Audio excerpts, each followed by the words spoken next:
Hello, and we are back to the feature. I'm Giovanni Carlo, and I'm joined here with my friend John Vandaloo. As you know us from our YouTube channel, we are very excited to be able to do a podcast again for you guys. It's something that John and I have been discussing for what feels like months. And we knew just in this month that we're doing our 31 Days of Horror, which I hope you guys are following on YouTube. We felt like this would be a nice companion piece to go with it. And just talking about horror movies in general and just what we believe is a genre that is really having a resurgence in the last decade or so. I think everybody kind of definitely realizes with, Get Out earlier this year and It just now, I think a couple months ago, that horror, I think, has really become more popular in a big way. And I think there's a lot of really great films that have been coming out and it's been building as a genre. I think that's something we really want to talk about and look at today, and really a lot of our thoughts on the genre and where it's been, and a little bit of where we think it's going, and just the uptick in quality that we've definitely seen, or just really the change in sensibility. I think it really comes in generations. Horror films, like from the earliest ones. It's like when you first experience horror, like in the there's some really early examples, but I think really the 50s is kind of when it really started breaking out, right there in the center of the golden age there, and Hitchcock was putting out his films and doing his thing, and then you get into the 70s, once the slasher arrives. I think just throughout the years, like there's different generations, there's definitely drier generations, but when it first kind of hit, those things were still big. They just died out really fast. I think that's what really attracts me to those more cerebral horrors, because I feel like they're timeless.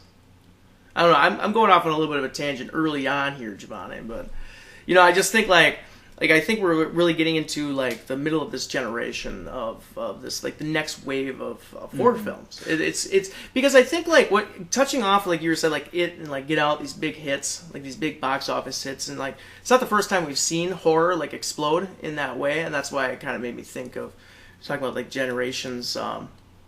Because think about like The Exorcist, like that movie when that came out, like that was a huge like response from like audiences and the marketing that went with it. Maybe like people are throwing up in the theaters, bring your barf bags with, or they handed them out at theaters and stuff like that. People are passing out in audiences. Even if you go back to like the beginning of the found footage, there's early like Cannibal Holocaust and stuff like that, but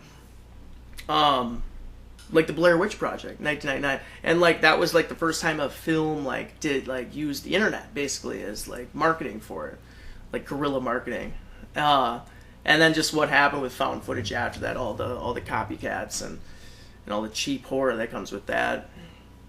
But I think like when horror movies come out and like they put that a really big statement, and I think it really says something about like your generation and like what what I mean, and what's going on in society at that time.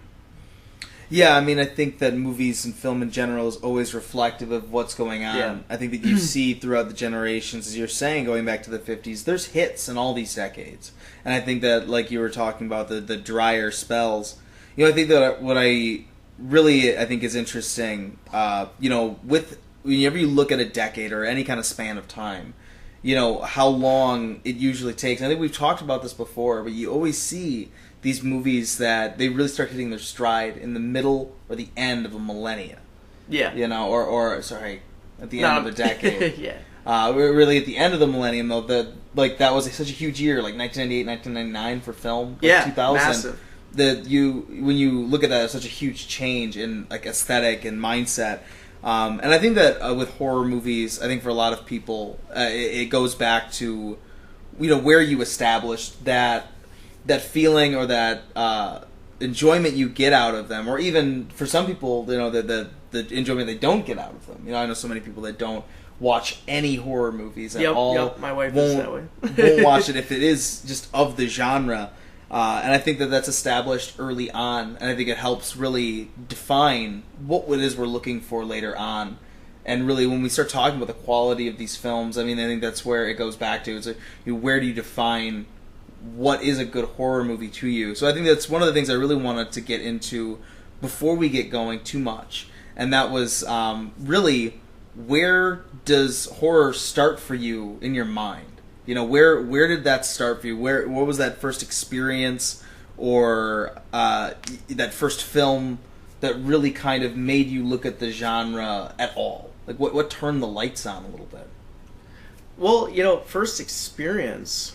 Now, when you asked the question that time before we started recording, you know, you didn't ask it like that. It felt like it was a little more like I have something now to talk about. But no, The Birds. That was the first horror film I think I ever watched. It's the earliest memory I have of a horror film.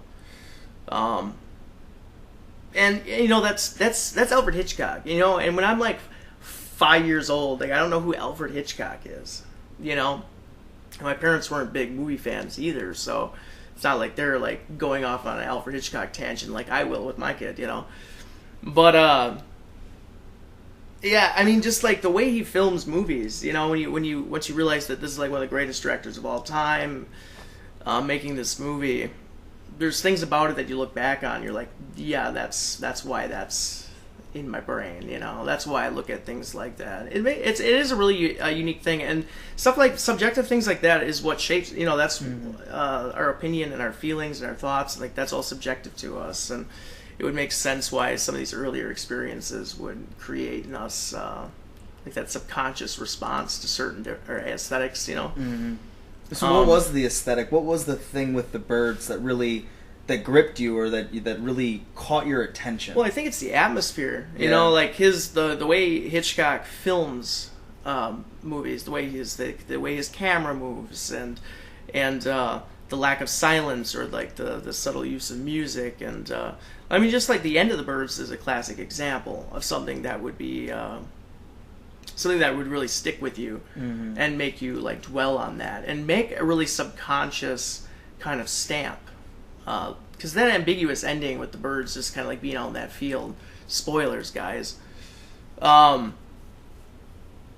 It's just haunting, and it doesn't give you any answers. It like just lets your imagination kind of go with it, you know, and it could be anything, you know. It's whatever your brain is putting in there. Yeah, you fill it with your mind. Yeah, you fill it with your own. And that can drive people nuts. Mm-hmm. Like, and I get that. Like, I know that there's like people that like that type of ending, that type of ambiguity. Like, does it make sense? Does it not make sense? I gotta know. Well, I think we all, to an extent, want answers. Yeah, and I think totally. that it's about not having to demand them. You know, I think that. Being able to reconcile that things are out of your control. I think that's where that division line really is. I think people who always want answers are probably people that, you know, aren't willing to kind of let some of those things be outside of their control, or just accepting the fact that some things just are. I mean, maybe that's analyzing a little too deep. You know, not obviously everyone's not completely like that, but I think that something about that is interlinked. That that those things are not mutually exclusive, and I think that you know, like when you think about horror and you think about film, it's always those lasting things. You know, those things that you're kind of talking about with this film and talking about that imagery. I think imagery is so like important. So obviously with film, but I think that for it lasting and it really evoking a moment, I think that like when you think in your subconscious, when you think of that movie, it's probably the image that comes up in your head. Yeah. And I think that all great film has that. All great film like has that moment that sticks in your head. That whenever you think of it, you think of that image, you think of that scene, you think of that character, whatever it is, whatever that thing is that you've latched onto. Because that's what it is. We latch onto with parts of ourselves. You know, like as I was saying, with, you know, like people wanting answers because they can't accept that it's just something that's out of their control, that they just won't know, and you just have to move on. I love you that. Just always have to wonder. And like I said, we take parts of ourselves and we put it onto the film that we're watching. Yeah. And that's why those things get put like hooks into our brains that we always then kind of remember and we go back to. So what was your earliest experience? I think that for me, the experience, as far as horror as a genre and what really made horror what it is to me, it's funny enough, it's hearing about The Exorcist. And it's funny that you bring it up, people's reaction, the way that they build that film, marketed it. That they really, they made this film have this atmosphere around it. You know what I mean? Outside of the film and what was in the film itself. It creates a mystique about it, like this ominous feeling about even having it. I always love those ones. We talked about with Cannibal Holocaust this year, yeah, Evil Dead last year, like that. The one you would be like, man, I hope my parents don't catch me with this film, and it doesn't even have boobs in it. So I think that it's. I mean, maybe it has some boobs still in the Cannibal Holocaust's case, but there's still going to be some boobs. It's not sexual, but like I said, the atmosphere that's built around a movie by other people. Yeah. And I had a friend when I was growing up, Dylan. We'll just call him Dylan. My friend Dylan, growing up, he was the one that really introduced me to horror movies, and none of them really made these huge impacts. They were like fun event things we would do. I'd spend the night, hang out. Like his older brother was friends with Gian, my older brother. And then we were good friends. So we would just both go over there, play video games, watch movies, spend the night. Like what you would do as a kid, when you're like 8. You know what I mean? His mom would give us ice cream and stuff, things like that. And, you eat pizza all night and stay up late. Oh, yeah. And that's where I started really learning horror, is because we would watch them together. He was a huge fan, and he'd show me all the classics. The original Halloween. He showed me, Friday the 13th. And it's weird because in a lot of ways they didn't... I like them, and I remember them being scary, but they didn't make this lasting impact like, I'm going to revisit, I'm going to go back. Or that it really made the genre something else. And it really was him telling me about, next thing we gotta watch, though, is The Exorcist. And hearing about what was in that movie. And there was kind of this fear in me as a little kid of almost this thing like, there's something bad in the movie. You know what I mean? Yeah. That there's something in there. Or even like the response that you're going to have from the movie. Exactly. It's going to be bad. Exactly. It's like the fear of the unknown, or like, it's almost like a horror movie is like a movie that can get you. And I remember it had this profound impact on me as a kid because I was having nightmares about this movie I'd never even fucking seen. I was thinking about this film. I was dreading this film that I had never seen. I had never seen a minute of it. I think that's we're talking about the psychology of horror right now, and I think that's like there is like a psychology to it because fear is something that it can grab you at any time. It's not like thinking about a melody or like a harmonious movie. Like you'll have like natural responses to that too, but it's not something that can like literally make you. I'm not gonna shit with my door closed, my bathroom door for the next week, because of this movie that I just watched. No other type of genre does that in the same way. I mean, I guess, if you're really paranoid, like a crime film could do that too. But come on, that's the same thing. It's fear. Yep. And like everyone fears dying, and horror films are filled with death, and like that natural response, I think is a very powerful thing, and I love watching filmmakers and artists navigate with that type of natural power within it, within itself, as long as you're pulling it off well. Like that's really it's just unique, it's unique about the genre because it really can't hit you hard. Yeah, and I wonder sometimes if we even have that still. I know a lot of people like this to complain that it isn't scary, but I would love to ask what like a 6-year-old thinks about even what they've heard about how scary the movie's supposed to be, or you know what I mean? Even as a kid, it's not like you exist in a bubble. It's not like these kids aren't seeing maybe a trailer for this film pop up on TV. I mean, yeah, maybe they're not playing it on Nickelodeon, but hell, maybe they are. I haven't watched cable television in years, especially maybe on a channel like that. So I don't know what they're showing some of these kids anymore. Honestly, it would be, if you're 13, 14, I don't know. I'm sure there's people out there like, no, I wasn't scared. We're in the age of information now. I mean, you probably read about, you probably saw 50 behind the scenes pictures and like the actors, but it was interviewed like 50 times. You watched every interview. All these different things desensitizes you to certain things, and not only that, but we're older now too, I mean, but even like for the 13, 14-year-olds, if they weren't scared for it, it makes sense in our society why that could happen. Yeah, I think it to me, I look back at the horror movies growing up, and it's rare that I see a clown like just chewing on a 10-year-old's arm, like just like a ripped up bloody arm, and he's like waving and being all like that scene grossed me out in that movie. It was messed up. Like, that's messed up. Like, if you don't think that's messed up, that's kind of messed up, Yeah, I mean, this stuff is disgusting. I think that you get these horror movie tough guys who try to be like, I'm tougher than the horror movie, and it's not sitting there going that, like, I think that that's real. It's that the idea is horrifying. Him doing that to a child is horrifying. Yeah. And you should find that to be horrifying. Even if you're not terrified of it, even if you don't think Bill Skarsgård's going to come through the screen and come rip your arm off, that's not the point. The point is that the idea of a child being murdered should disgust you. That's one of the things I love about the movie Exorcist 3, is that he's just describing what happened to this young boy, and it's scary. It's scary because of you know the fear that person must have felt. Yeah. It's not about your own fear, I think, and it's about the fear of the characters, and I think that's what always defines a great movie from a good movie, from a bad movie, from an awful movie, is the characters and your emotional attachment to them. Yeah, totally. I think some people have a harder time doing that. I think a lot of people don't have maybe like empathy, you know what I mean, as much empathy for other people, or able to put themselves in other people's shoes.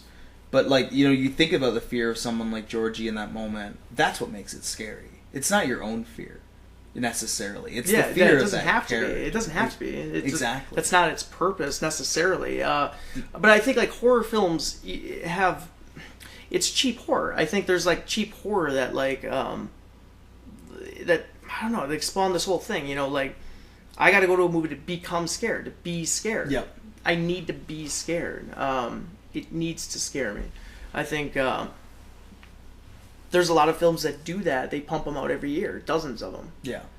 It's ones that really stick out, the ones that really try to make something unique. Like The Shining, like we just talked about in trivia, like Halloween trivia this past week. But The Shining is voted the scariest movie of all time.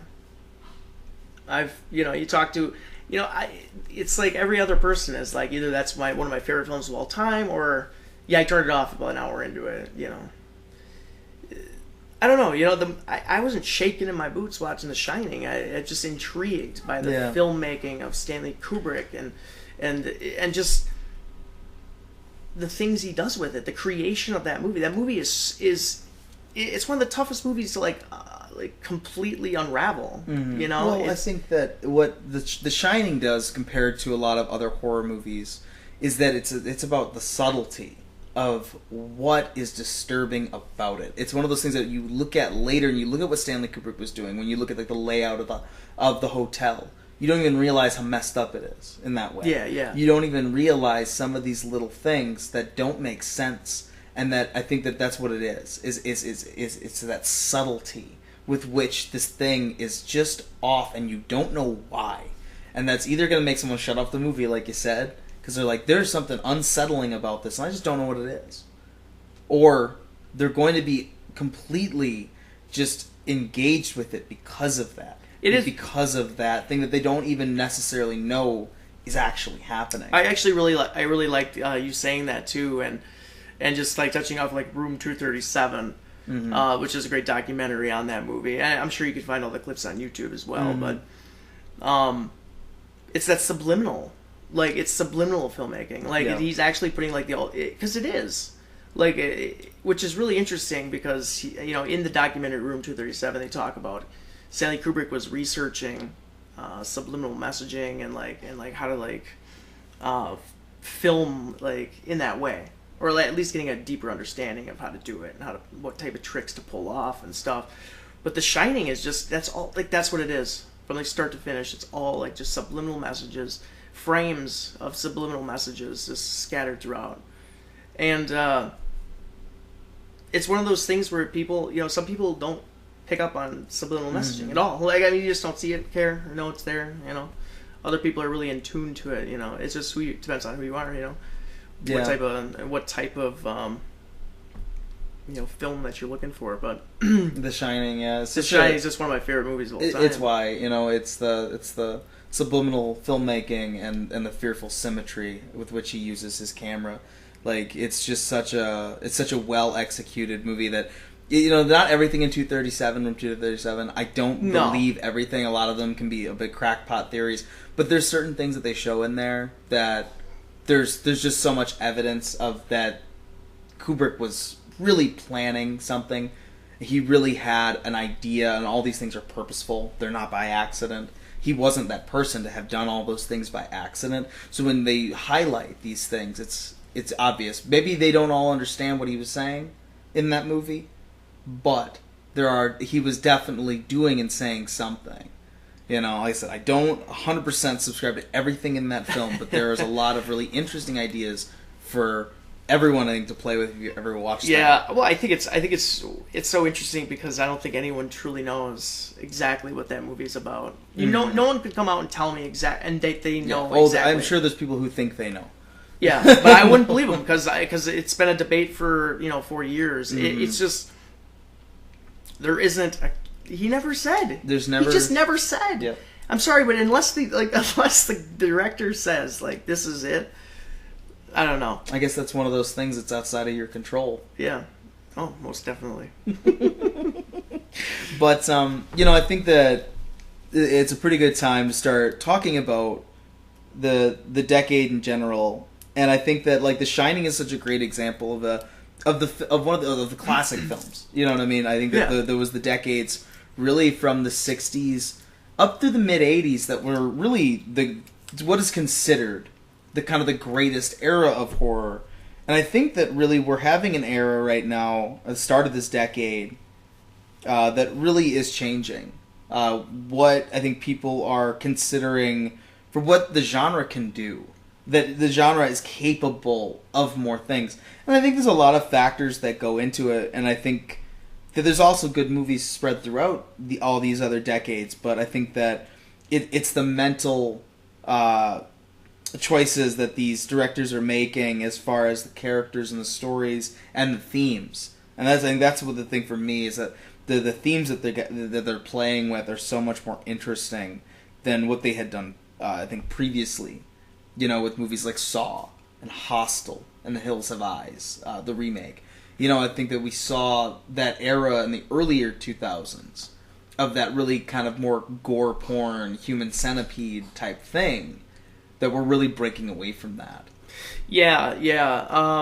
Like shock horror, and I grew up on that stuff, and it's actually kind of interesting to actually think about the horror movie boom that's going on right now, and I'm just thinking about it's millennials are kind of making films now, I mean, some of these are, I mean that is true. I mean, this is the millennial generation of filmmaking, which is kind of interesting to look at it that way.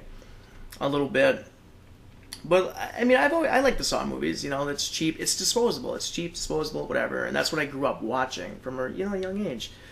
That's through my teen years. That's garbage horror movies is what was being released. Every single year. And then as I get older, all these the horror movies being released now are these are our films right now being released. Our Shining. Where is that? Where is that gonna hit? You know what I mean? I don't know. I think for some people, they feel like they may have got it this last year with Get Out. I mean, not that it's the same movie, but I think that the impact that something like that can have and just sort of the aesthetic of it. I mean, its themes are definitely a lot more on the nose, but I think that it has the ability maybe to have the same kind of impact. I mean, especially, too, a lot of people have the Native American thing wrapped up in The Shining. I think that you could make a parallel. I think that what's interesting, though, is that we'll never know until we're, as many decades out as we are now. Yeah, exactly. People didn't think The Shining was going to be The Shining as we know it now back then. They thought it was garbage. They didn't appreciate what they had there. So it's going to change. And I think these movies are going to change. I think that's what I think that's what it is. Like, I think a lot of people will be like, what are you talking about? Like, yeah, I saw it and I saw Get Out. They were good. They were pretty good. Whatever your opinion was. You know, they're going to be like, yeah, but the horror is still really bad. And I think that you talked about just now with, like, that's what you kind of grew up on. Like, people our age, it's like, that's what they saw. Yeah, was like Saw. Like, what was the first... I mean, like, Friday the 13th's never been a great franchise. And it is the worst of the classic franchises. I think so, too. If you're a Jason fan, we apologize. Mm-hmm. You know, he's a machete-wielding psychopath, you know, whatever. That's cool. Not my thing. Mm-hmm. But Jason X...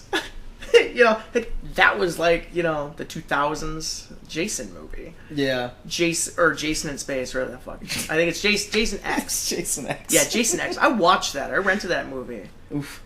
And watched that. And even at a very young age, I'm like, what am I watching right now? And I know, it's like non-canon or whatever, but it's bad. Like, that's bad. That's early 2000s horror right there. But yeah, I mean, like, these things always take time to establish into things like Friday the 13th and to get to that point, you know, like what we saw was a lot of the tail end of these franchises where, or even to just ran films, out of ideas. single films. Yeah. And I think that right now is a jumping off point. And I mean, we'll have to see what sticks, and I think that it's different, like with this generation, because, and you see it with music, that's why the music industry I think is so, like, destroyed right now, is because of its diversity and the amount of outlets people can get their music from, that you're not seeing large enough fan bases that companies want to market to. Yeah, you know what I mean? Yeah, totally. Everybody can go out and get what they want, that specific niche thing that they want. I just listen to sludge metal and stoner rock, and I just throw that into a bucket. Yeah. And, you know, or, I only listen to this really awesome, like, smooth jazz that, like, this random person is making, or whatever genre, you know what I mean? They just listen to the radio and hear what Nicki Minaj, that might even be outdated. She might not even be around anymore, because that feels that door revolves so much now as far as content and its disposability and people's ability to market to it. I think that, like, movies still can be specific enough and large enough ventures that you can market to audiences. You know, we only have, I would say, roughly 8 real genres, you know what I mean, to probably divide things up into. You know, and then you just kind of have the permutations of and the combinations of the different ones, you know, how they cross, and that's usually how you get the variety in movies. You know, it's just like anything. You know, you have set materials and you combine them in these different ways to keep making something different out of it. And I think that, like, music has become so combined and subdivided that it's just sort of spread so far in this modern age. So I think that it's going to be hard. And that's why I think you see that there's not, like, tons of new established pop culture. Like, there is, but it never feels like it's at the level, like, when you're growing up, when you think about, like, the Alien franchise, like, even if you never watched it at that point, like, you think about how big the franchise was. Huge. You think about how big the Star Wars franchise, I mean, that's the biggest example, right? The Star Wars franchise. Yeah. You know, we obviously have things like Marvel. You know, we obviously have larger established things, but they do feel at this point still cheaper because they're so young, you know? Yeah, totally. I think it's funny, you know, people complain about those things. Mm-hmm. You're like, these are cheap disposable things, or like, or they pump out the same things all the time, or whatever. Well, they said that back then with these other ones that we're talking about. Yeah. I mean, at least we're not getting, like, Captain America 1990 anymore, guys. Like, I mean, like, that was the year I was born, you know. That's the movie that came out the year I was born. And then you got Tim Burton's Batman, which is a great film. Love that movie. But I love the route that, like, these movies are finally starting to take.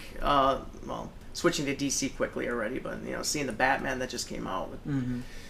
We're getting sidetrailed here. I don't need to go talk about Batman for too long, but he's almost horror. It's almost horror. Well, he's knocking on the door. Zack Snyder's version of it was totally horror, you know. Justice League Dark. Justice League Dark, please, Guillermo. Come on, return to something, please. The animated movie was actually pretty good. I have not watched it yet. It was pretty good. Check it out. But definitely, though, just talking about, I think that you're talking about, like, the tone of just film in general right now. Yeah. It definitely has changed. Like, you think about, like you're talking about, like, Captain America 1990, like a lot of people are like, you know, Captain America: The First Avenger, I'm even in that camp. That it's not, like, the greatest, you know, superhero movie I've ever seen in my life. There's definitely a lot of flaws with it. Yeah. But, man, is that not miles ahead of the first Captain America, the 1990. Like the seriousness with which we treat characters and stories now, it's different. And it's very different. Maybe some people could call it the Dark Knight effect. But I think that we were talking about this just the other night, just talking about that I think that we demand a little more realism and believability within our genres. Like, there's still elements of fantasy, there's still things that stretch the imagination, but I think that we definitely put movies under a harder scrutiny. You know what I mean? Like, you think about, like, the worst films from, like a 1970s bin, I wouldn't want to see that. And I think they would probably pale in comparison to a lot of the movies that are below par. Like, imagine, like, if, say, like, even something as middling as, like, the new Power Rangers remake, right? That if you put that in a few years back, a few decades back maybe, like the acting, the story, all that stuff, they think it's still like one of the best movies of all time. You know, how many great movies, we do this all the time, we look at 30-year-old movies, how many of them we look at sometimes where we have to kind of give them like on a curve because of their decade, or you know what I mean? Yeah. Like, you have to consider like you have to consider the date. Yeah, you have to consider the time, the technique, the technology. Yep. We're so much more refined now. I think that actors, you could be like, well, look directors, at that, like, the grain technique of that film. Like, I'm not gonna, whatever. You know, like, well, the cinematography was bad because the grain of the film was so 1970s. Well, and like I said, I think it's us benefiting from the knowledge of years past. You know what I mean? We just keep getting better as a like species at doing these things. You know, and we're talking about entertainment, but in general, I think with humanity in general, like you look at the cell phone, for crying out loud. You know what I mean? Like the progression there. Like goes from being like a telegraph, Alexander Graham Bell. You know what I mean? and now it's a computer in my hand. And I think that is something that we keep learning and keep experiencing more, and each generation keeps getting farther, and I think with everything you see that then. I think that our audiences in general are smarter. I know a lot of older people would not want me to say that and tell us how dumb we are. Yes, sometimes we are naive and immature because we are young. We don't have experience, but experience and intelligence are two different things. How capable these kids are of retaining knowledge and learning things.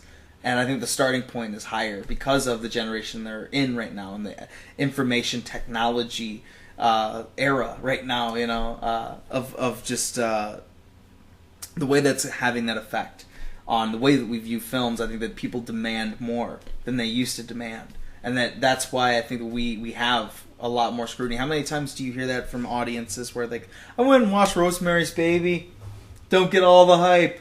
We're in that generation because I think that we have much higher standards. Don't get all the hype. It's probably you've read about it. You heard 1,000 people talk about how great this movie is. I think I heard about Rosemary's Baby through two people, maybe two people told me about Rosemary's Baby. Didn't read a single thing about it. Oh, who's Roman Polanski? Who's that guy? I didn't. You don't There's. I didn't have internet in my house until I was 15 or 16 years old. You should definitely have read about Roman Polanski though. Yeah. I've read a lot of things now. Probably in the news. Know a lot of things. But there's just things like that. It is different now. But I think that's where horror movies can shine a little bit, because they can have such a wide audience, and I think when you see a film like a horror, a more niche horror film, It Comes at Night, I thought was a fantastic film. Yeah, that came out this past year, but because of marketing, it failed badly. And I think a lot of people went into that thinking it was going to be, what it was marketed for. Yeah, they were waiting for that monster to show up. Yeah, they were waiting for that monster. That monster was fear, which I just love. I love that. I love the analogy in that movie, and that's a young filmmaker too. I think he's our age. Yeah. I just think that's really cool. Someone that's my age making a film like that. It just gets me excited for things. Well, and I think that what you're touching on is really Jordan Peele. About I gotta interrupt you, but Jordan Peele too. Get Out is a fantastic movie. That's a great movie. That's his directorial debut. What are we going to see from Jordan Peele next? And he wants to do more horror films. He's with Blumhouse, doing some more. So that's really exciting. And I think that what you're really touching on is that these filmmakers are getting this element right. and it's what we keep seeing now with these recent ones, that this is the difference. Things like that, like the movies like Saw and Hostel and The Hills of Ice, that didn't have, is that they understand that a film is supposed to have a purpose. It is supposed to have a theme. It is supposed to be about something. Yeah. What is, when you look at these films, like, what is this film about? And I'm not talking about what is the plot. Like, what is this movie saying? What is this movie really about? What is it trying to have its audience understand or even think about to try to understand?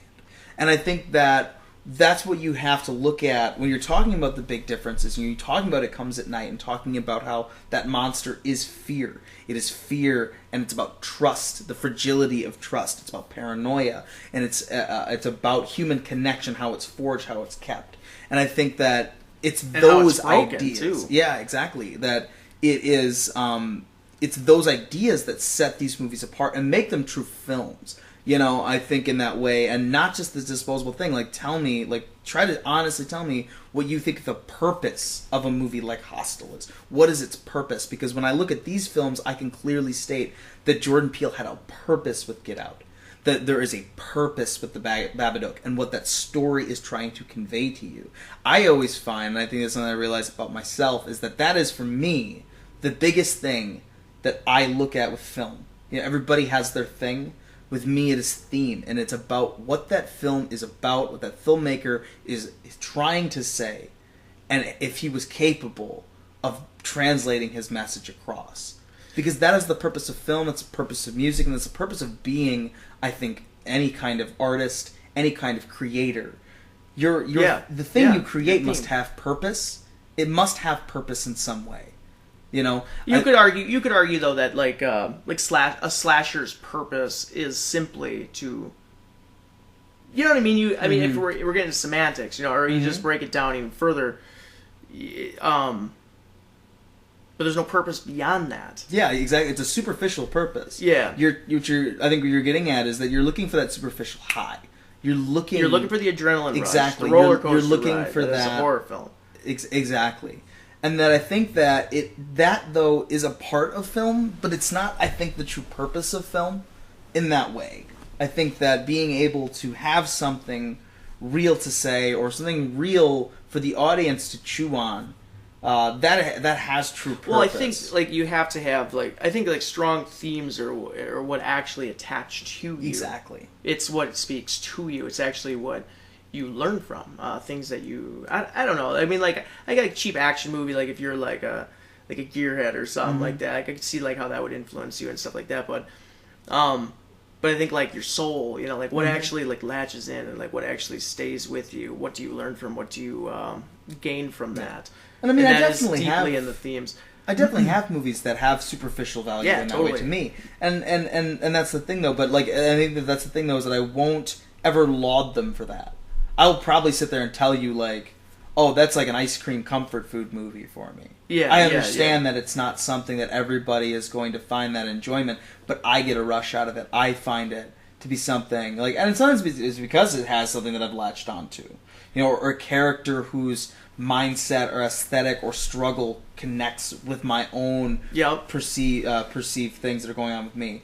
That I think that it's that personal thing, and like you said, it's those themes that really attach. And if it's that about a character, if it's that about what the story's about, if it's that about even settings and atmosphere, those are all things that you'll latch on to because of your personal experience, because of the way you feel about those things and think about those things, and if that movie connects on those things with you.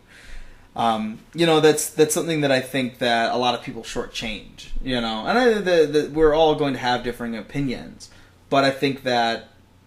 I think that as someone that really likes to create things, for me, that's why I feel like they need to have purpose. Because I would never want to create something without purpose. You know what I mean? Or for superficial purpose. So things you could get somewhere else. You know what I mean? You can get that same rush somewhere else. So I latch on to, what I really love about film is, pure cinema. Yeah. Cinematography, subtlety, camera work, camera movement, staging, framing, just kind of what the visual language of a film is. That's what I get a rush from, or what I look for in movies. Obviously, themes are extremely important. A good screenplay is a lot of times needed, But there's also some really great films that didn't have a screenplay. Yeah. It's just an artist working freeform. Yeah. I think that's really interesting to watch. It's kind of like watching like a painting being drawn live. I don't know. Just the way you look at it. That's how I have always looked at it. As a kid, I would go to museums a lot, and my mom would have us analyze art. And that's the same way I look at a film. And that's the thing, though, is that we would always talk about, what is the purpose of this painting? What is the artist trying to tell you? I think that cinema can be exactly what you're saying. I think for me I find that all those elements that you spoke of as really being the means to the end. The theme and the message is that end, and those tools, the way that they employ them, and there's endless ways to. I think that's why I love such a wide variety of movies. Because I love seeing them being taken from these different angles, seeing them taken with subtlety. Yeah, something that's more. I love going down every little energetic. dirt path. What's down this little path? Exactly, or seeing every permutation of it. Yeah, and you can see it. How would I don't care how the director delivers his message. He can do it with any of those tools. You know what I mean? Any way he chooses to use them. The artist should have a wide array of tools to play with and to tweak the different ways to do something. Actually, I think that as long as it doesn't distort what the purpose was, I think that's where great filmmaking is. Because I don't think it's about singularly hitting check.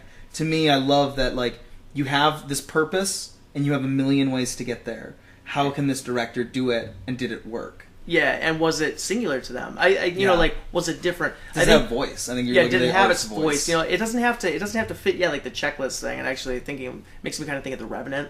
Yeah. I especially I was thinking about director and cinematographers. Yeah. That combination, they have to be on the same page. They got to know, because the visual language, along with the directive, the direction, the mind of the creator, as a whole, they got to be on the same page. But no, I really want to touch on a horror movie that came out earlier this year, The Void. Yeah. And I was just thinking about that as we were talking about a movie that's mostly visually aesthetic. Yeah. There's no themes really presented. The ones that are very underdeveloped. Yeah. And unsatisfying. But that movie has such great practical effects. There was a lot of care put into that movie. Those things do have merit. Yeah, those things do have merit. But it's a pretty forgettable movie overall, though. Still. The movie does have to have themes for me to latch onto it too, but those themes also I love ambiguity. I love the unknown. I love films that leave you on I love cliffhanger endings, honestly. And I don't care if I ever get it back. I just love the feeling of just total tragedy. The Mist, some people that ending will drive people crazy. I love that ending. I love it. And it's because of just how shocking it is, just how ironic it is, and I don't know, we were just talking about it the other day. I was on a thread talking about The Mist and just what that movie does for me, and people were really upset. I just couldn't get past that ending. Why would they do that? Why would they do that? And I think it's horror. I think that ambiguity is a tool as well. I think it is a tool to service what the director is trying to bring across to his audience, because ambiguity sometimes is the only way to do that. Well, it goes right back to Hitchcock with the birds. Yeah. Just the way that the way that plays in your subconscious. That ambiguity, even it comes at night, did the same thing. Yeah. There's not supposed to be closure there, because that's not what the movie is really. That's not what the movie's talking about. Yeah. Even films like The Babadook doesn't have actual. There's closure, or at least there's steps towards closure. If you even understood that movie, that ending, when she goes back in the basement, she still has it there. Yeah. There's no true closure to that. And I think that's where the disconnect with a lot of people with that film is specifically, is that ending. And that's where when the people have gone and seen it and they're like, that ending I just didn't get. And I think that's if you understood the theme of the film or not. And how much you understand about grief in general. Because if you know anything about grief and how we handle grief and things that we and handle loss, is that a lot of ways it really is never going to go away in an instant. You're never fixed. It never just goes away. You learn with how to manage it. Yeah. You learn how to put it where its appropriate places, which is what she has. She has it under control. You know, maybe one day it does go all the way away, but most likely maybe it never will. You know, that's just kind of part of life. You know, sometimes things, most things in your life are not going to have any kind of ending, resolution, or conclusion to them. You'll still always wonder. You'll still never 100% know things, and you just have to understand those things are outside of your control. Yeah, I love films that tell stories in that way, and I think horror movies, it's such a primitive way. There's a primal filmmaking. It's primal, like what it plays with your, like how it plays with your mind, how it plays with your subconscious, and the things that it can do. I think it can speak volumes. It really can stretch out and get to a wider, array of people. And I think that what you're speaking on, though, is just speaking toward how interesting film is as a medium. It really is such a powerful medium. It combines all these things that I think that that we've always dabbled in. It can combine music with images. With things that are these otherworldly effects of imagination, and bringing these things all together, and showing that you can tell a story, you can get people on the same wavelength together. I think that's what's always been great about every concert you've ever been to. Yeah. Is that feeling of that connectedness with that group. You are all moving to the same beat. You're all moving in the same motion. And I think that, like, with film, we're able to do that on a lot of different levels. I think that that's the other thing, though, is that there's a lot more diversity there. I think that because you have so many elements, bringing them all together in one house with film, people all have different tastes, different experiences, different things that they're bringing to the table when they walk in to watch something. And I think that that's the other thing about film, that it makes it so divisive, and people will fight and argue ad nauseum on the internet. That's why you don't see me on there arguing, because I know that it's an endless thing. It is an endless thing. It for sure is an endless thing. And much like we're talking about, doesn't have usually neat conclusions or satisfying ones. No, you just gotta log off. Or just keep clicking the notifications until they stop. Until they stop. But I think that that's the power of film. That's its power. It's the thing that also kind of will draw people away from specific ones, and maybe make some things that I think that maybe could connect better. I think that films that we've gotten recently, that maybe over time that audience will build, and I hope it does. And I hope that guys like us, advocates like us, can go out there and hopefully get some people to understand. I remember I sat down once, and this is like a big part of what we really want to talk about today, with talking about the modern horror, and talking about that there's such this era for such a long time of superficiality in horror. And we sat down and watched The Babadook. I sat down with it was my ex-girlfriend and two of her longtime friends of hers, her friend and her friend's younger brother. And he was probably, I think he's like 14. I think he's 14. So this was appropriate. He could watch The Babadook. I didn't show him anything awful. But they wanted to watch a scary movie, and they asked a suggestion. And it's funny, I'm actually the guy that always hates when people suggest movies to me, because I know that my tastes aren't like everybody's general. Yeah, I never know quite what to tell them sometimes. I always get conflicted because I feel guilty if I don't watch it, but it's like, I have like 14 movies on my palette right now, bud. Like, yeah, maybe I'll get to that one in December, but not now. But sitting down with them, watching The Babadook, and we sat through the whole movie. Their mother would come in, and she just would come in at some point, and not really paying attention to it, and like kind of laugh at a couple things here or there, like, oh, it's weird, what's going on? You guys are watching some weird movie, walk away. And the movie finished, her younger brother was quite confused, with the film, in that way of just sort of like, you didn't see the monster, like, what's with that? Why didn't why did they do this and this and this? So was it real? Was it not? And I just sat and had a conversation with him, just talking about what the film was talking about grief, and reminding him of the plot points and the information he was given. Because I think that a lot of people forget that sometimes. Like, they forget that sometimes they miss things. You know, they forget sometimes that they, you know what I mean? This movie was really bad, they didn't do this, I don't think they did this well, and it's like, well, sometimes I think you miss it. Sometimes people do miss it. And kind of reminding him of, like, you see, you know, they're talking about this with the grief she feels over losing her husband, and, you know, and talking about the things with the kid and his behavior. And talking about its theme of grief, and especially that scene where the neighbor comes over. Yeah, it's such an important like scene for like what that film is about. Her coming there and telling her that she is there for her, and that she's not alone. That she's not, you know, that there is someone else there. And I think that, you know, like I said, sitting down with him, it really highlighted that these things can be more than the superficial. You know, he sat down with the expectation of, I'm going to see something. And it's going to scare me. That's going to be some scary or, like, just, you know, awesome looking thing. Like, look how cool this thing just looks. And we're really, at the end of the day, that movie isn't about how cool the thing looks or how scary the thing looks. It's really about what that character is going through.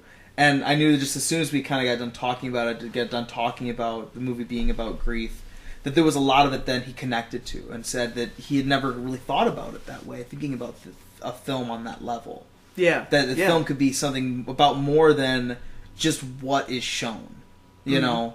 And I think that sometimes you have to try to make sure that you're still activating your brain. You know, like, you know, when you review a film, you know, you look at a shot and you're like, why is he showing me this? Why is he showing me this like that? You know? And asking yourself those questions and trying to analyze.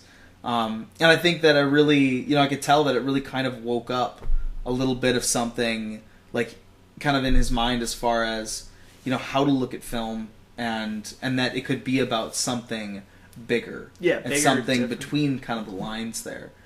And he said after talking about it, he was like, wow, that's a really awesome movie. And I think that that's those things that these movies have. You know, The Babadook, I think, being something that is very unappreciated. As far as, like, you know, someone who has, you know, been around a lot of people in the mental, like, health field, like, and just kind of having talked about these things and how to treat these things in, like, a practical way, and then seeing it being put into a movie and seeing them approach it, using it like allegory, using it like how we would use a classic fable, you know, to tell about something. Yeah, you know? you tell a story in such a way that it leaves a memory to go. You know, it leaves images to go with it. Like, even like communicate, when you communicate with someone, you, like, 90% of it is body language. Mm-hmm. You know, like, there's things that go a long way with telling a story and the impact of how that story is received. And film can do that. And I think using horror films as an allegory, because even, like, it comes, we're hung up on Babadook and it comes at night, I feel like, right now, but it comes at night. Even the directors come out and said, like, that film, I mean, it's dabbling even in genocide. Mm-hmm. And, like, not all genocide, certain types of genocide. Like, what would drive, like, what people would consider a good man to murder, or to just drive out entire populations, like the Native Americans. I just think, and watching that in the, like, the microcosm in that house, and just how it all plays out, and seeing it in that way, or seeing how, like, those things actually happen, like, people, like, that's happened, like, in societies have done that. Yeah, on just this grander on scale. A grander scale. Just, like, not, like, they said this. Did they actually say that? And then just all of a sudden there's a battle, and, you know, one side's wiped out. Just because they couldn't communicate properly.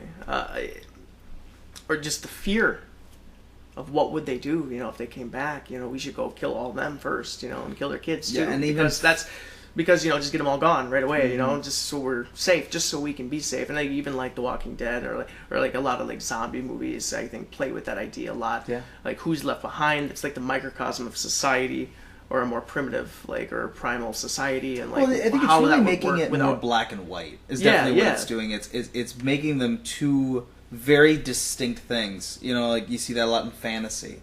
You know, where it's, instead of trying to make it really diverse and gray. A lot of the times it's, these people are this thing, these things are that thing, and they're diametrically opposed.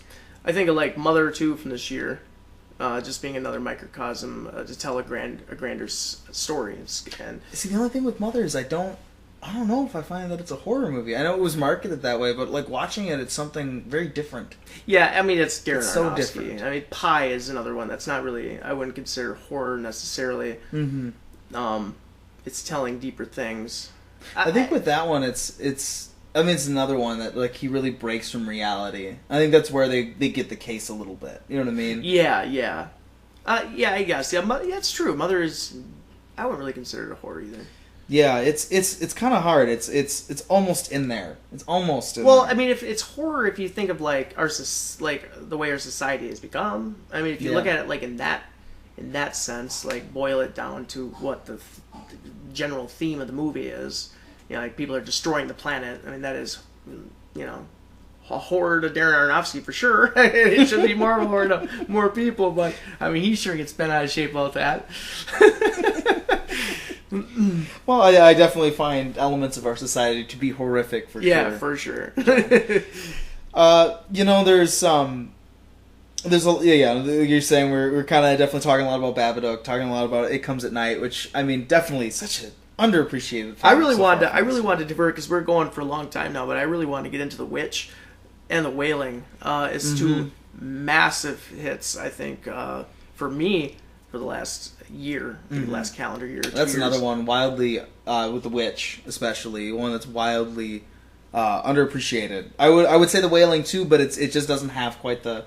I don't have the expectations of it having the same kind of like breakthrough over here. Yeah, you know what I sure. mean? Like I think there's a lot more equal opportunity for people to go see The Witch. Yeah, I think The Wailing is just like it's a masterpiece. It's a foreign film, so obviously it already is constricted by like just that element with people. It's just a smaller audience over here, but that movie it's what 3 hours long. Its cinematography is just fantastic. The scale of the movie. Yeah, I kind of consider it a horror epic in a lot of ways. Yeah, like a horror epic. Yeah, because it exists. It goes through so much. It tells so much allegory. There's so many themes being presented and represented underneath the surface, and it's genre bending, and it's very disturbing. And then spiritual too. I love when horror movies kind of play into those aspects. I mean, they really go hand in hand oftentimes. But just that movie does so much, and it really leaves a staple at the end. Like that ending, for me, like made me like really, really disturbed. It's an unshakable scene, I think. Unshakable. It's an image that it gets imprinted and it never leaves. And I for horror fans that watch that movie, I think we all feel the same way, right? I think everyone's probably watched that movie. It feels the same way. I mean, unless you're, really cynical. Yeah, I mean, objectively, there really is nothing that I think that someone could really say about The Wailing in general, I think, to sway my mind as far as the measure of its greatness.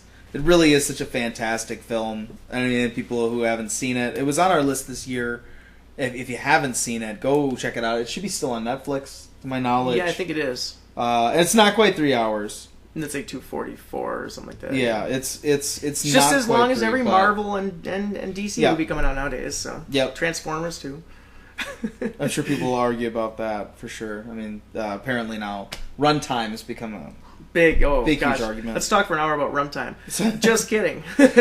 But I'm glad though you brought up The Witch, because that and talking to you about The Wailing, I think they go hand in hand, and I think that it's their commitment to their realism. It's their commitment to representing these very specific cultures and time periods. Yeah. And I think that that's one of the things that's an achievement, especially with The Witch, is that it really puts you into that era. And like it's funny because it's just like people are like, the movie's kind of boring. It's like that era was boring. And this movie really is supposed to be a window into it. And I think that I don't find the movie to be boring at all. It's honestly not long enough to be boring. No. And it really is so impactful. There's too much going because on. Of its because of its atmosphere, because of its its ability to really stick to the tone that it chose. The director chose for this movie to really be a window into that era and really have this thing of it being like, folklore. And I think The Wailing has that too, just for, South Korea, going overseas. Yeah. Is that it's very ingrained in folklore. And I think that, like, we love that in a lot of horror movies, like when you especially like the satanic ones. You know what I mean? Like, if you can really hit some good lore and... Yeah, you draw up that history. You draw up that... There's that realism. There's like a legitimacy almost to it. Like, this is approved now by like the church. The church. Yeah, I think what it does really well. Yeah, I mean, because you're drawing from hundreds of years of passed down stories. Yeah, and rumors and whispers and fears that we hope in the back of our mind aren't true. Yeah, real. Yeah. And then it's like, and then also doing that, taking the realism and like the historical aspects of it, also dabbling and playing in like what was believed, like the mystical aspects of it, like the witch specifically. Yeah. Because like all like the it depends where the metaphors land. I've watched the film a few times now. I think it's a masterpiece. Yeah, I think it's one of the best horror films to come out it's one of the best horror films, I think, especially the last 20 years. But I would argue even further than that. Maybe not the best, but it's up there in my mind. But like the way that it plays with the ideas of like the witch, like when she like the baby scene, and like the floating up to the moon scene, like that image and like the music, that score is haunting. That I love the music in that movie, but the way it plays with the images and then just some of like that mystical stuff. Like where does the allegory lie? Because you can watch that movie both ways.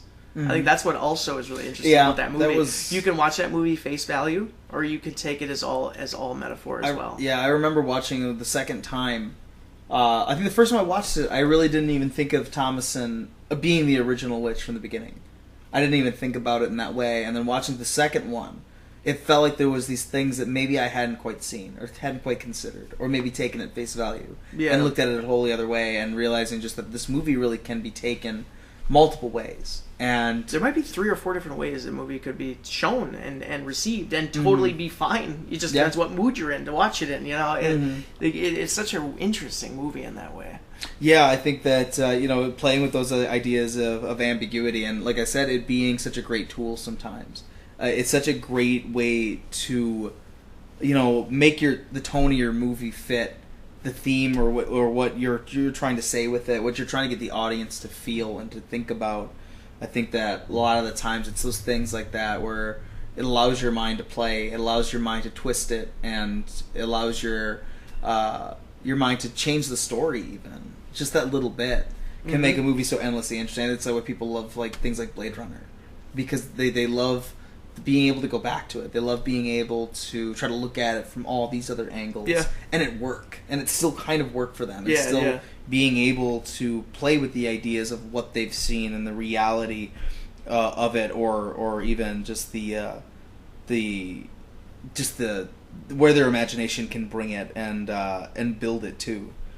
Though it definitely speaks though, like when you look at The Wailing and The Witch, that what we were just discussing before, that the way that we've tonally changed with films. I don't think that there'd be a lot of those kind of films that go, okay, we're really gonna set this in like 1800, so it's like 1700s, and we're really going to commit, like to having it be that mood and tone and trying to get you to realize what that kind of world would be like, because I think that it's because of how small their knowledge of this thing that it builds that fear. You think about this untamed America, this early America with wide expanses of dangerous wilderness. The way that folklore and folk tales like that would shape the way that people think and the way that people fear.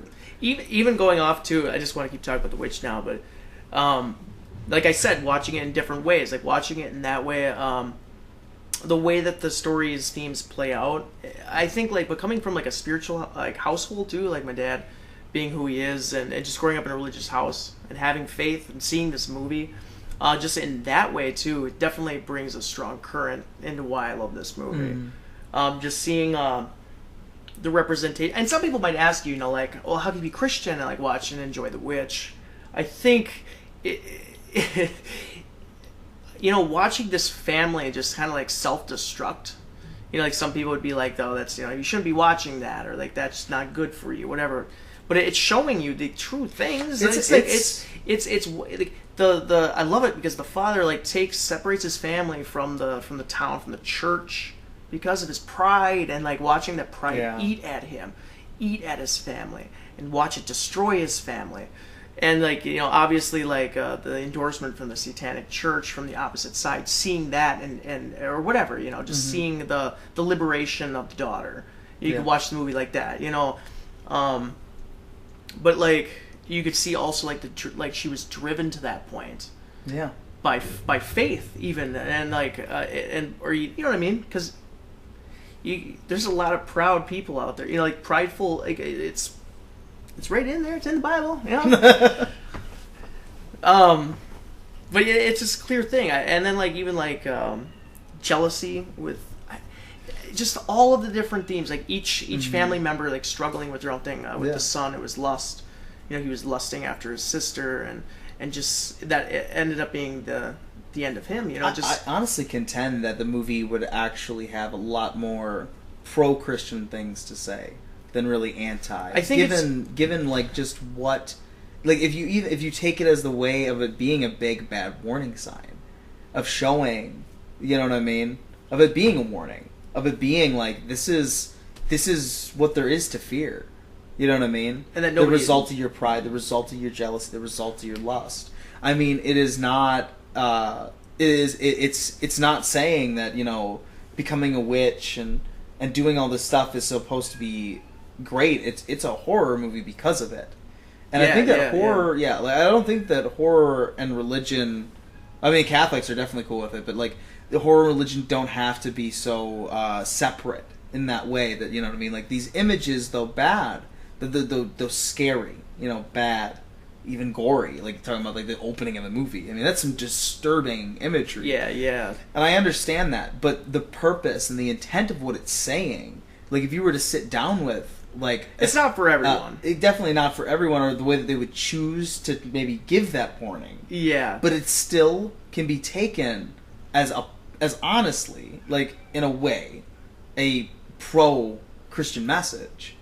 That's in there. Yeah. I mean, it's for sure. That's the way I do it. I mean, you could view it that way of just like, oh hell yeah, Satan! Like Satan won the day. Like fuck yeah. I mean, that maybe that's you. You know yeah, I mean? It could be you. Listen, that could be you.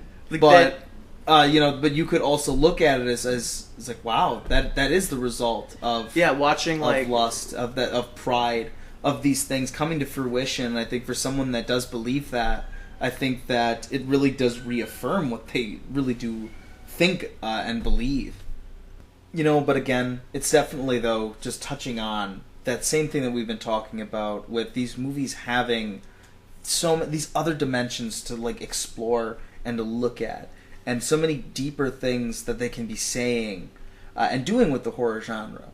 We were talking before about, a lot of these more superficial horrors, and I feel like we lost so much for those span of years. And you're looking at the 90s through the early 2000s.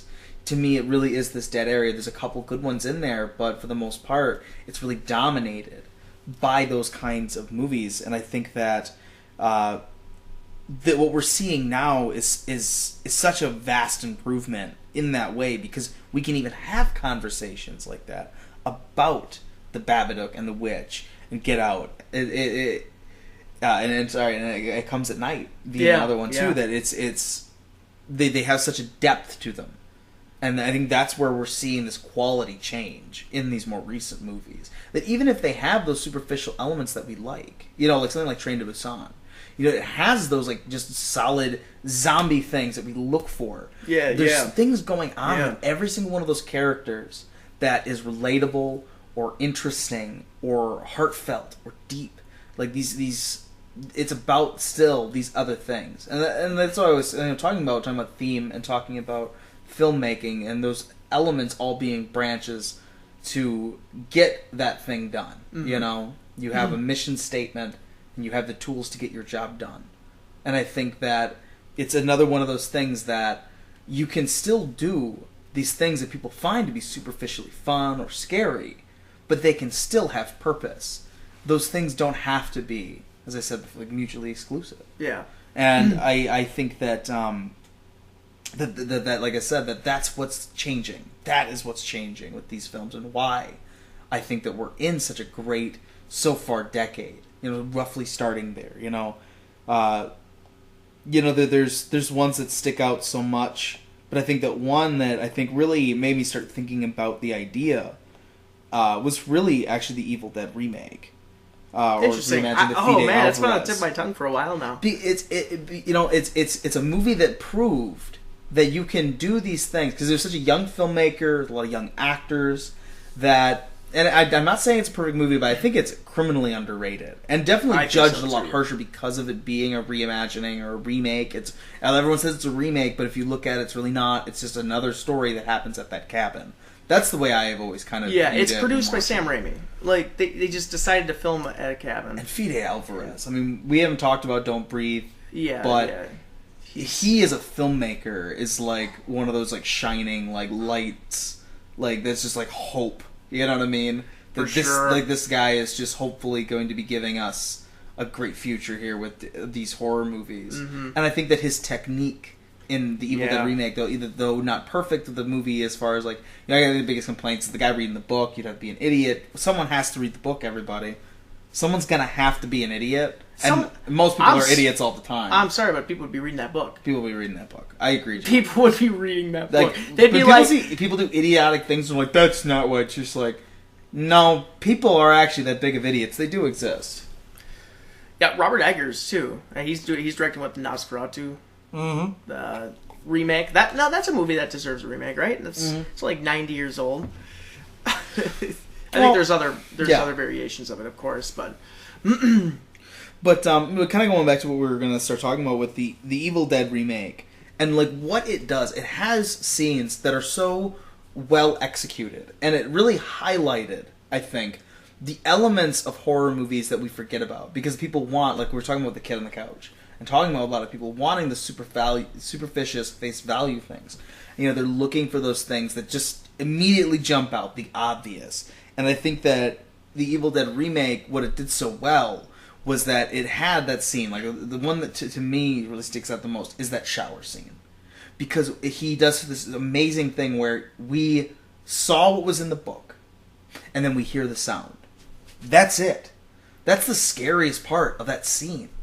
Yeah, is because we know these bits of information, and you just hear that sound. We don't have to see her face. It's not about like, oh my god, look at the gore on her face.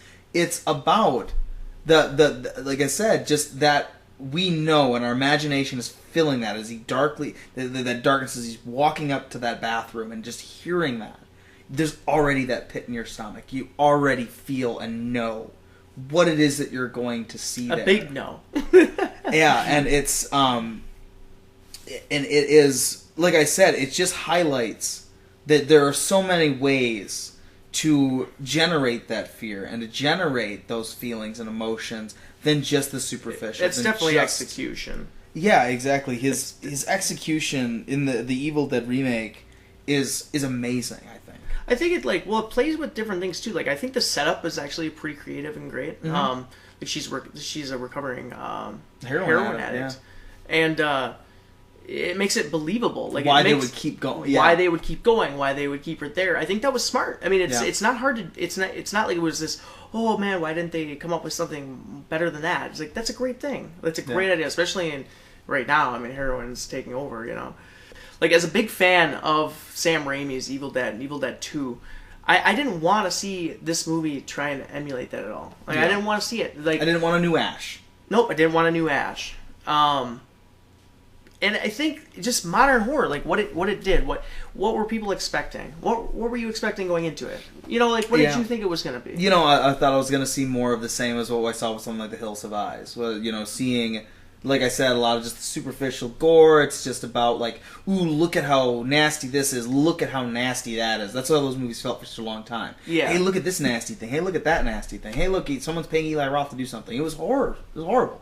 And it really, I think that this movie highlighted a lot of times in it that it's like, it could have those moments, but those moments could be done in ways that weren't so just boring and superficial and actually putting actual like anticipation and fear and building. You know, he actually would build up to these things. It wasn't, look how nasty this is. Like, oh, he cut his Achilles tendons. Look how gross that is. Yeah, you actually felt like it's intense. The movie's intense, and it is Fede Alvarez. So far, what we've seen from him, and he knows how doesn't to do it deliver. in the obvious. He doesn't do it in the obvious. He uses all of the tools available to him. Editing, sound design, just the staging of the place and how he's a great filmmaker. And Don't Breathe, another one here that he had, and that's the thing too I love about this like recent like era we were talking about before with genre and talking about the combination of genre and how they can overlap.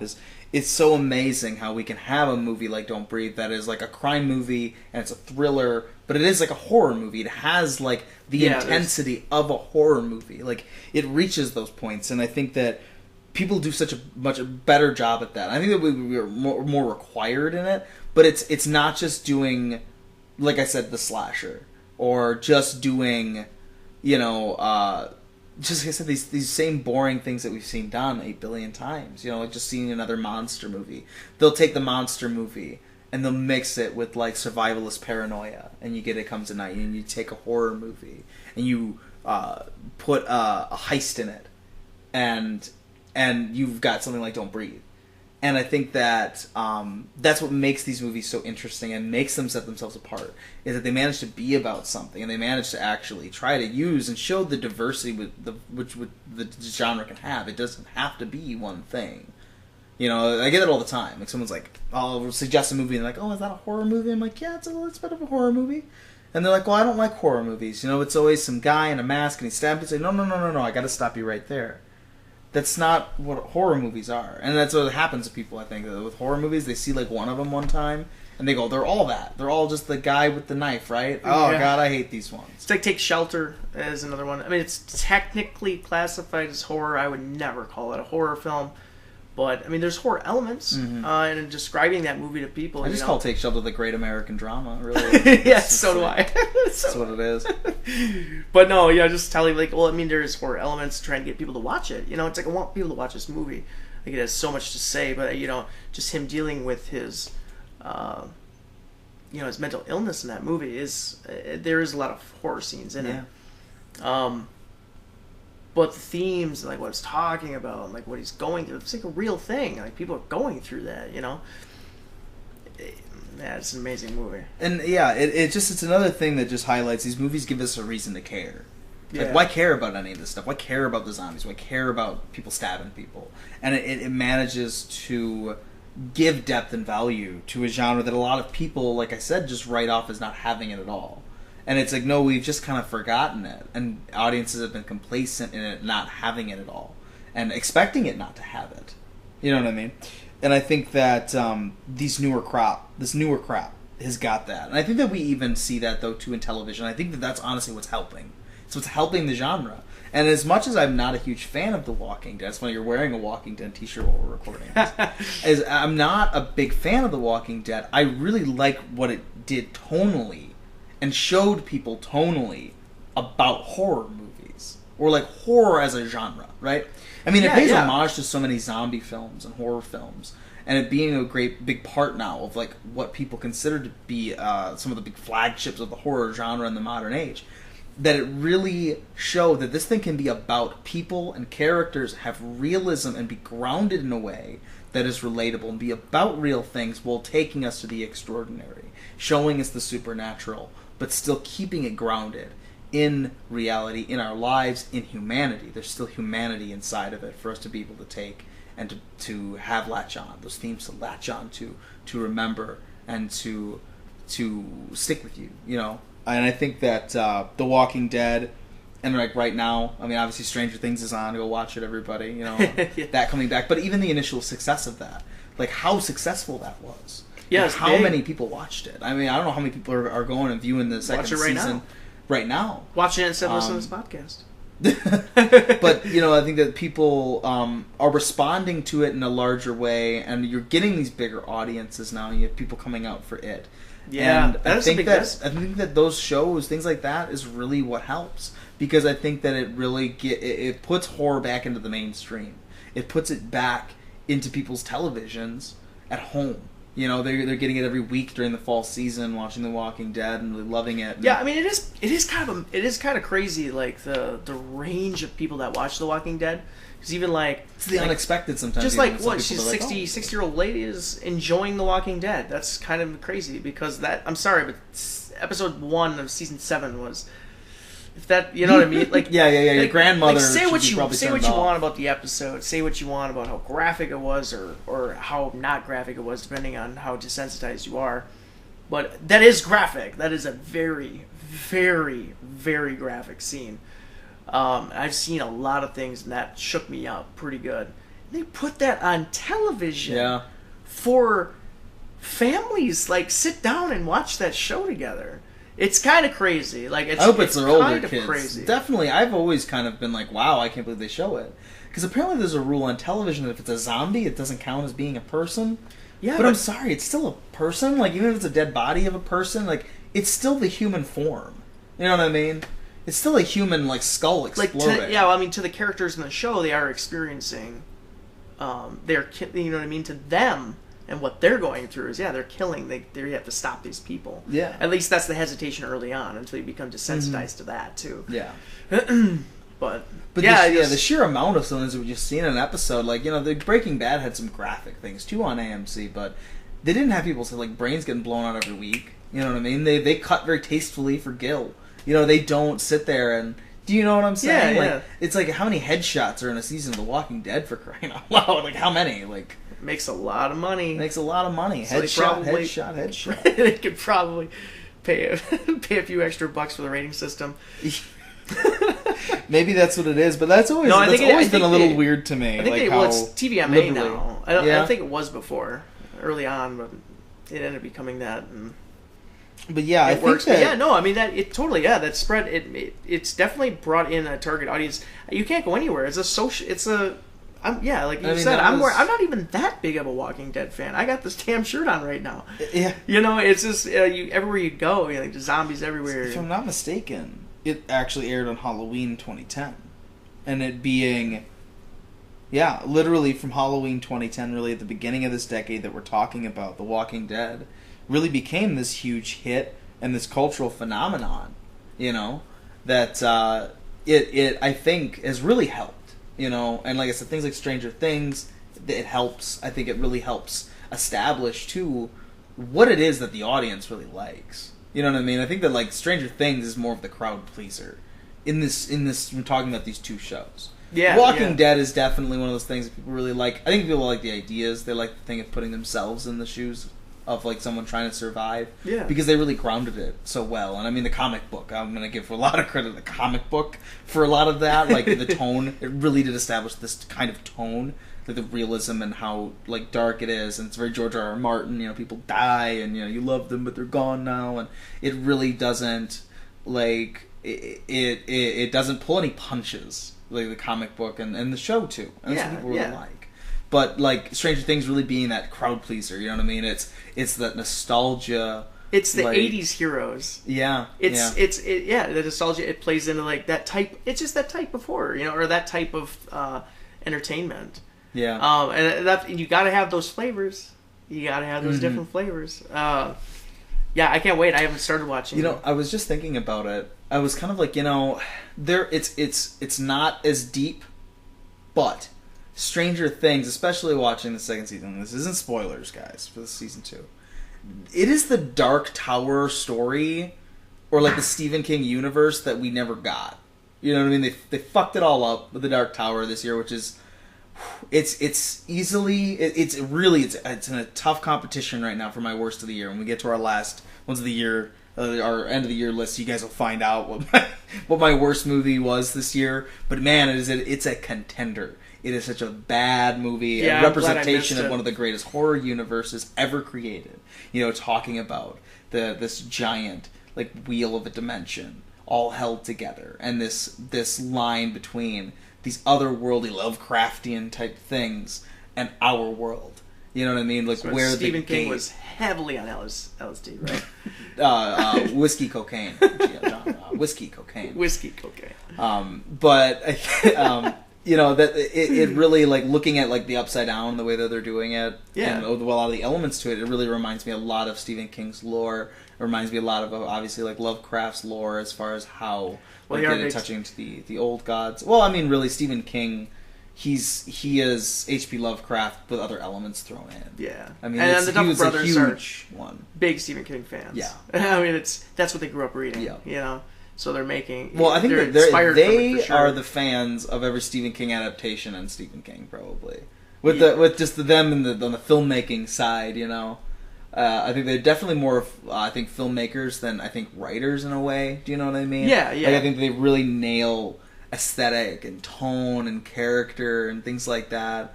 I think it's someone else writes for them, but I think that the big thing that I think the stamp is with the Duffer Brothers is it's the little things. It's you can tell these two guys love this era and these years, and they know about them, and recreating it and restaging it. It is unique. I love that's like I said, it's my favorite thing about film, and seeing people create that. Because what they read, it put this feeling in them. Yeah. And then being a good artist means getting that feeling put out. Getting it out. And how does that turn out? Does it reflect what you're feeling? Or does it just look like shit, But they're obviously they get that aesthetic down, and it's that language, I can't wait to get through all of season 2 of Stranger Things. Season 2, just to warn you, the first few episodes is gonna definitely make you think about, God, I fucking miss Halloween before cell phones. That's what you're gonna think about. Because I was thinking about that a lot. It made me think a lot about the Halloweens I used to have as a kid, being a little kid. And how it just isn't the fucking same anymore. I mean, obviously now I'm older. Obviously, it's not going to be the same. I mean, if I was out there running around in a costume, I would get arrested probably. If I was going door to door with all the rest of the kids, they'd probably speak to me down at the station. So I think that, but I think that there was something about before all that, watching a 1984 Halloween right now is so just interesting and fun to see that recreated. Kids getting on their bikes, and I just remember being that kid, and it's how fun those kinds of times used to be. When kids used to be outside all the time, and let's go bike down to the arcade, and it's just something that doesn't happen anymore. Kids just aren't like that anymore. I'm already sounding so old, and I'm not even I was gonna say, dude, you sound really. But I think though it is kind of a thing old, that is lost though. It is. We got to see the tail end of it. You know what I mean? Yeah. Before internet got real good. So, I guess make me feel even older. It's like when some of the younger generation, some of you maybe younger listeners, talk about nostalgia, or when you critique nostalgia in a negative way. It's just wait 10 years. Just wait 10 more years. All right, and your opinion will change based on your experiences. Yep. And it's true to every generation, just every generation. That's how it is. You know? You look back on those things that shaped you and those things that were instilled in you.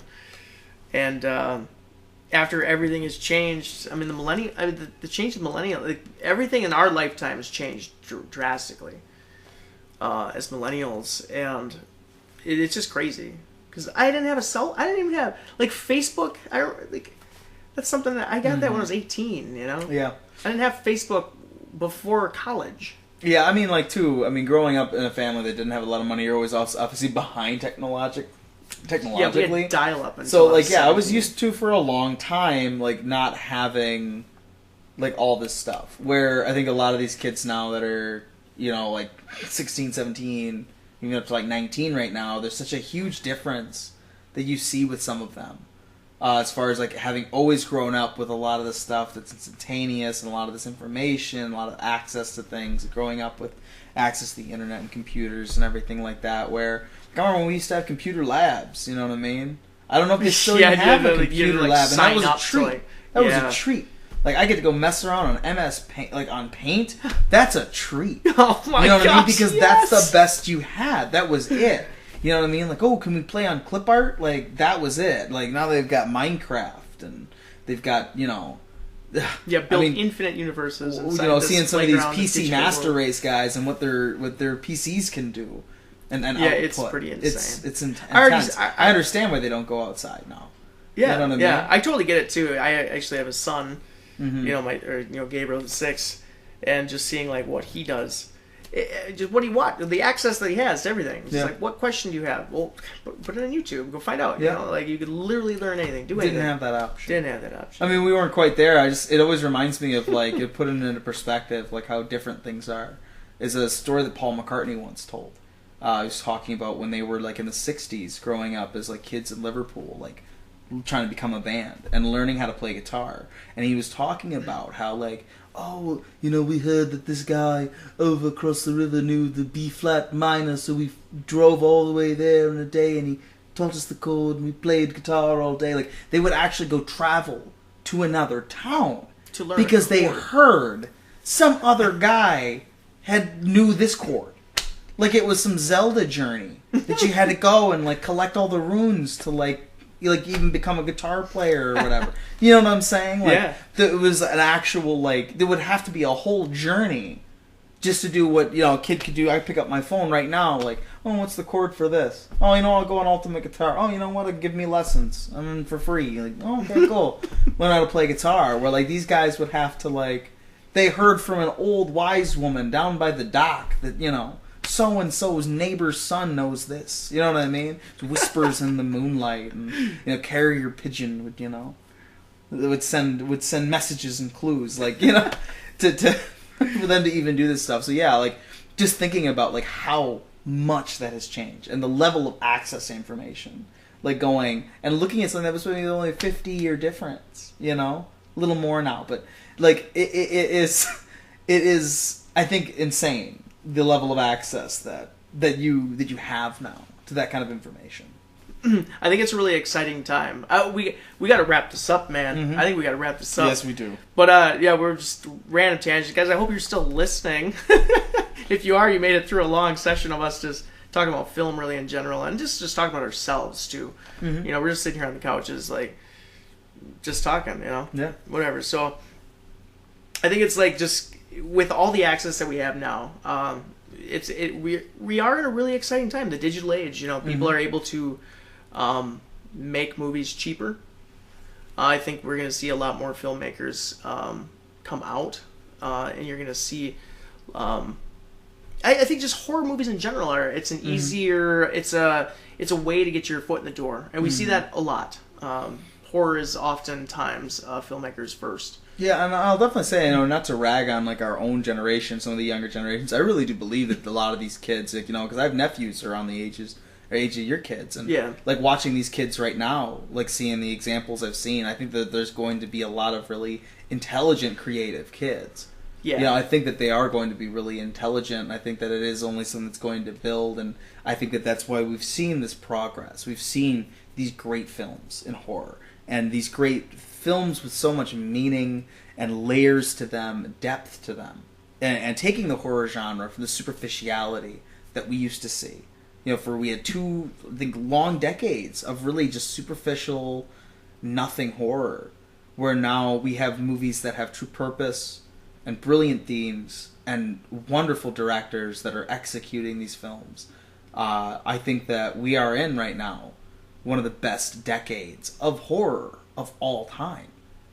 You know, time will tell if these movies stay. But I think that in the quality with which these films have been made, they deserve to. It's up to us to decide. But I think the quality of these films that we have, we don't 100%.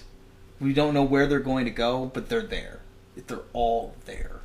Yeah, I mean, and just like going off it too, we only talked about a handful of them. Yeah. You know, there's dozens of really good horror films that have come out in the past 10 years or so, and just touching on some of these that we picked, I'm sure some people write in the comments actually if there's some horror films that you feel like are truly some of the greatest of all time, because unless I pull up my phone right now, I can't remember all of them. You know, I've watched so many movies that I don't know. I'm just having a hard time remembering all these movies that come out. You know, I don't really intend for our podcast to be a list video. You know, I think I really wanted to talk mainly about what we look for in film and what we look for in horror films specifically. And I think to that point, everything we've talked about today is definitely on that point.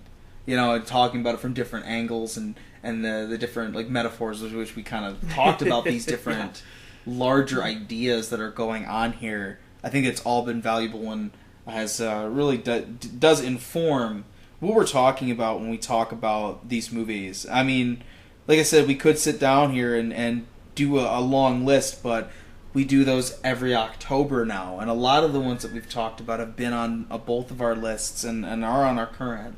And you know, and it's not just here; it's also overseas. Yeah, the great South Korean films that we have seen in the horror genre in this last decade, starting in 2010, has been amazing.